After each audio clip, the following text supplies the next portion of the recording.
So when somebody has a Sylvester in their home, somebody installed it, maybe it's from a previous homeowner, and they start to see, browning, or what are the signs that someone should look for maybe a diseased tree where a specialist should truly step in?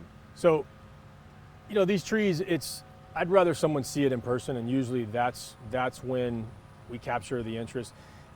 Pictures just don't do it justice. I mean, one landscape company might show a picture of a Sylvester palm, and then I show a picture, and they almost look the same. I mean, I've had it happen where someone's told me, well, I went to this nursery and the palm was X amount of dollars, and you're way more.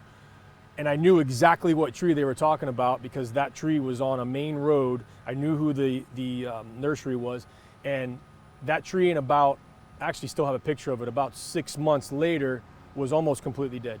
So you can get these things from anywhere, but it's a selective process to get the right one. As far as things to look for, I mean, there's a lot of communities. You'll see these trees, they get put in the bundles. I mean, hundreds at a time. There is transplant shock the majority of the time. We've kind of avoided that for the most part. On this property, to be exact, I mean, there's been zero brown palm fronds. There's been zero shock. So some of that's normal, depending on where they were brought in from. But when you start seeing the top of the tree, the crown, the new shoots coming out that are brown, that tree is declining fast.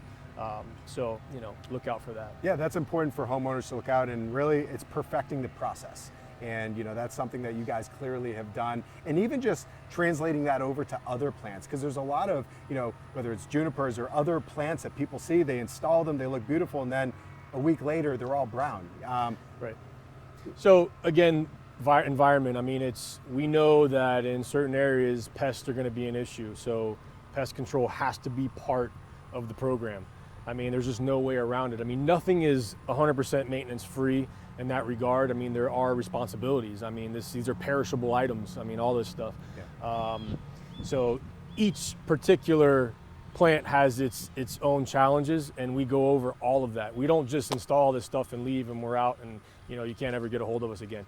Most of the time we're maintaining the properties that we install.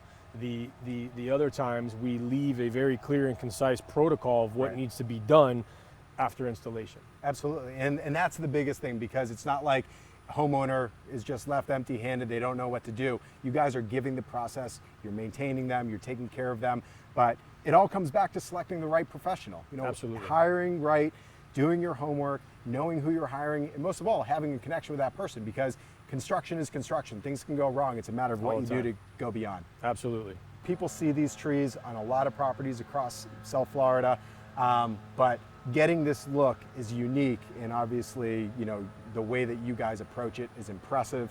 And I know for myself, I want Sylvesters now. I mean, seeing the way that these are, and they're absolutely beautiful and they're impressive. Well, look, I have them at my house. They're all around my pool. I wouldn't put anything else in. And people, I mean, they're statement pieces. So somebody comes over, sees this palm, and we're getting a phone call. So, they sell themselves.